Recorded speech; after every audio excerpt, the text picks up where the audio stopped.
আমাদের দেশে যে রাজনৈতিক দলগুলো আছে সেই রাজনৈতিক দলগুলোকে যেন আল্লাহ সংযমী বানায়, সেটার জন্য আপনারা সবাই দোয়া করবেন।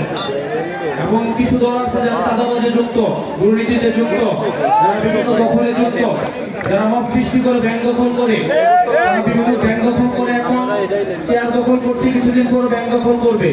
নব্য দরবেশ হিসেবে যারা হাজির হওয়ার চেষ্টা করছে, বিভিন্ন বেগুন তত্ত্ব নিয়ে কিছুদিন পরে হাজির হবে। এখন আমাদেরকে বলছে ঋণ নেওয়ার থেকে নাকি লোডশেডিং হয়, কিছুদিন পরে জিনিসপাতির দাম যখন বেড়ে যাবে তখন দেখা যাবে তাদের আবার হচ্ছে বেগুন তত্ত্ব, এই বিষয়গুলো নিয়ে তারা আমাদের সামনে হাজির হবে। আল্লাহ যেন তাদেরকে সংযমী হওয়ার এই রোজা থেকে যে শিক্ষা, এই শিক্ষাটা যেন তারা নিতে পারে, সেটা যেন আল্লাহ সবাইকে কবুল করে সেজন্য দোয়া করবেন।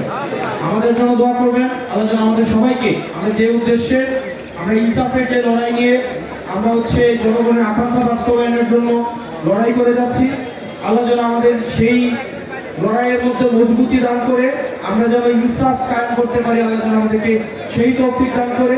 আপনারা সবাই আমাদের জন্য দোয়া করবেন। এবং আমরাও আপনাদের এই যে পিরোজপুরের আপনাদের জিয়ানগর নাগরিক ফোরাম কর্তৃক আয়োজিত আজকের এই যে প্রোগ্রাম, আপনাদের নিজেদের মধ্যে হৃদ্যতাকে আল্লাহ দৃঢ় করে দিই। আমরা সবাই দোয়া করি আপনাদের জন্য। আপনারা ভালো থাকবেন, সুস্থ থাকবেন। আমরা যেন একটা সুন্দর বাংলাদেশ, দুর্নীতিমুক্ত বাংলাদেশ, চাঁদাবাজ মুক্ত বাংলাদেশ, ইনসাফের বাংলাদেশ আমরা যেন উপহার দিতে পারি।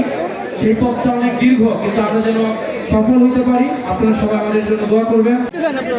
সারাদিন রোজা রাখার পর আজকে আমরা একসাথে একত্রিত হয়েছি ইফতারকে উপলক্ষ করে।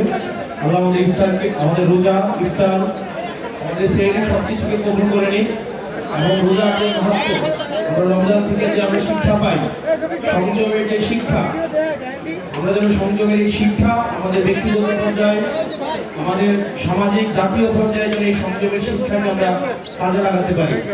আমরা যেন সংযমী হয়ে রাষ্ট্রীয় অর্থ যেন কেউ ভোগ না করে, রাষ্ট্র অর্থ থেকে যেন, চাঁদাবাজি থেকে, দুর্নীতি থেকে, এগুলো থেকে যেন আল্লাহ আমাদেরকে সংযমী বানায়।